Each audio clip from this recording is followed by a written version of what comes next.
E aí, pessoal, vamos mergulhar fundo na nova lei de improbidade administrativa. A ideia aqui é criar um guia direto ao ponto, esquematizado, com foco total naquilo que as bancas de concurso vão cobrar. Sem enrolação, vamos ao que interessa. A pergunta de R$ 1 milhão, a que todo mundo que estuda para concurso está se fazendo, é exatamente essa, né? O que foi que mudou de verdade na lei? E, principalmente, como é que isso vai aparecer na hora da prova? É para responder isso que estamos aqui. Para facilitar a nossa vida, a gente organizou tudo em 5 grandes blocos. Vamos começar pela base de tudo, o conceito de improbidade.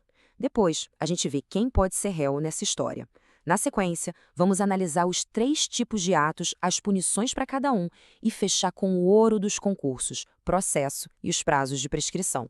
Ok, então vamos começar pelo começo. A maior de todas as mudanças, o ponto central da nova lei, está na própria definição do que é um ato de improbidade.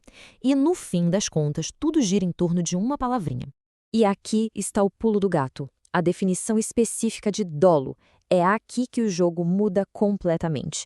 Não basta mais o agente público simplesmente ter agido de forma voluntária. Agora, a lei exige a prova da vontade livre e consciente de alcançar o resultado ilícito. Ou seja, tem que ficar clara a má-fé, a intenção, o que torna a acusação bem mais complexa. E a consequência direta disso é o que está aqui na tela. Acabou a improbidade por culpa. Negligência, imprudência, imperícia, nada disso configura mais improbidade administrativa. Essa foi uma mudança gigantesca e, podem apostar, é um tema quente, com presença garantida nas provas. Beleza, entendido que é improbidade. Vamos ver agora quem pode de fato sentar no banco dos réus. E olha, o leque de pessoas é bem grande. Então, quem pode ser responsabilizado? Primeiro, o agente público, num conceito super amplo que vai de um ministro de Estado ao mesário voluntário. Segundo, o particular, seja uma pessoa física ou uma empresa que de alguma forma participou dolosamente do ato.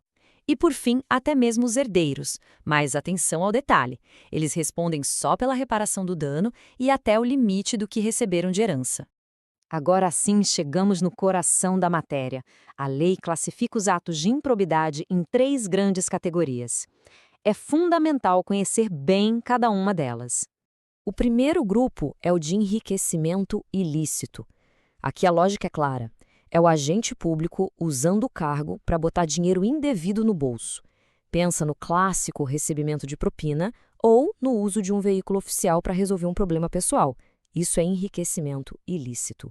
O segundo tipo de ato é o que causa prejuízo ao erário.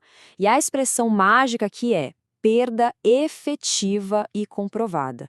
Não adianta achar que teve prejuízo, ele precisa ser real, concreto, demonstrado nos autos. Um exemplo clássico é fraudar uma licitação e acabar contratando um serviço por um preço superfaturado. E a terceira categoria? Essa envolve a violação dos princípios da administração pública. Mas muito cuidado aqui, porque a nova lei trouxe um requisito a mais que é crucial. Não basta mais só violar um princípio. Tem que ser provado que o agente fez isso com a finalidade específica de obter algum benefício indevido para si ou para outra pessoa. Certo, já vimos os atos. Agora vamos falar das consequências. O que acontece quando alguém é condenado? As sanções, ou seja, as penas, são pesadas e variam bastante conforme a gravidade do que foi feito. Essa tabela aqui é para salvar e consultar sempre. É um mapa perfeito. Ela mostra para cada tipo de ato quais são as penas máximas. Dá para ver que o enriquecimento ilícito continua sendo mais grave. Mas o detalhe que as bancas vão amar cobrar é este aqui. A violação aos princípios não gera mais suspensão dos direitos políticos. Isso é importantíssimo. E tem mais um ponto processual que não dá para esquecer. As penas mais duras, como perder o cargo público ou ter os direitos políticos suspensos, só podem ser aplicadas depois do trânsito em julgado, ou seja, quando não cabe mais nenhum recurso da decisão.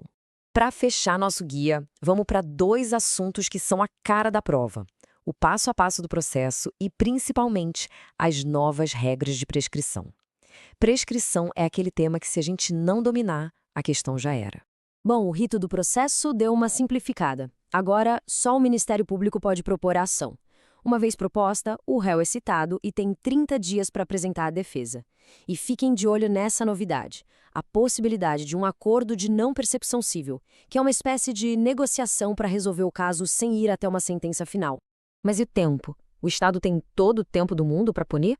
Claro que não. E as regras de prescrição mudaram da água para o vinho. Isso aqui é um prato cheio para o examinador de concurso. O novo prazo geral, a regra, é esse número aí, 8 anos. O tempo começa a contar da data em que o ato de improbidade aconteceu. Esse número tem que estar na cabeça. Só que esse cronômetro de 8 anos não corre direto, sem parar. A lei criou alguns marcos que interrompem a contagem e fazem o prazo começar do zero. Os principais são o início da ação e a publicação de cada decisão condenatória no processo. E aí entra a tal da prescrição intercorrente. O nome assusta, mas a ideia é simples. É basicamente uma penalidade pela demora excessiva dentro do processo. Se entre um daqueles marcos de interrupção e o próximo, o processo ficar parado por muito tempo, o Estado perde o direito de punir. E muito tempo aqui significa metade do prazo geral, ou seja, 4 anos. Então, para a gente resumir e não ter mais dúvidas sobre prazos, os 3 números mágicos que precisam ser levados para a prova são 8 anos da prescrição geral, 4 anos da prescrição intercorrente e 30 dias para o réu apresentar a defesa. Anotado? E a gente encerra com uma provocação para pensar. Com todas essas mudanças, especialmente a exigência do dolo específico e as novas regras de prescrição, a lei se tornou uma ferramenta mais eficaz contra a corrupção ou, na prática, acabou criando uma proteção maior para o gestor público? Esse é o debate que está rolando agora e que, com certeza, vai inspirar muitas questões